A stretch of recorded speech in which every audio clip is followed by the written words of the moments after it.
This is television for the Isles of Scilly, brought to you with Worldwide Financial Planning, Truro and Penwith College, and the Scilly Lottery. From Radio Scilly, this is scillytv.com.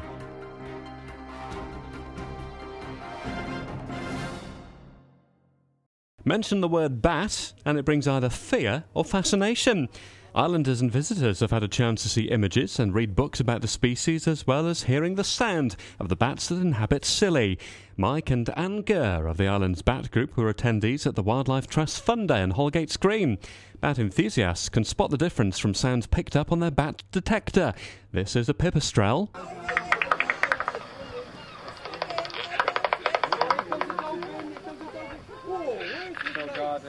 And this is a nocturnal bat.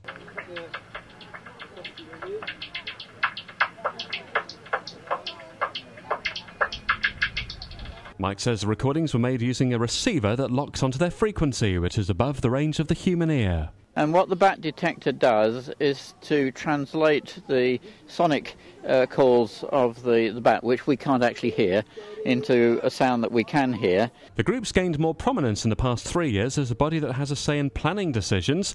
In our island's conservation area, which covers all of Scilly, the presence of bats in a building where major works are proposed could potentially slow up development. But that's in theory. Mike explains it's never actually happened.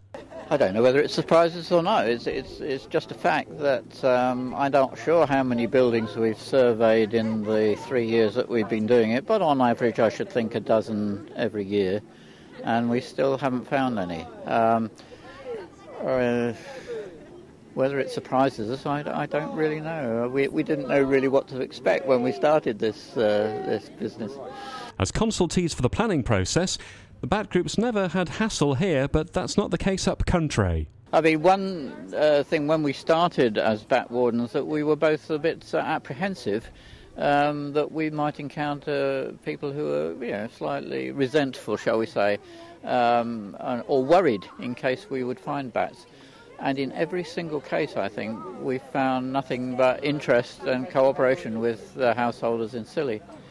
And that is in marked contrast. I went to a bat meeting in Devon last year, and the people there who were talking were actually bat wardens who had been to visit properties where there was where they needed to survey the roof or the building for planning purposes. And they had encountered the most dreadful antagonism and sometimes amounting to violence. And we haven't found that at all here. The people have been most interested and most cooperative. The bats roost in small numbers. Mike says he's no idea where they live on the islands, but would like to know.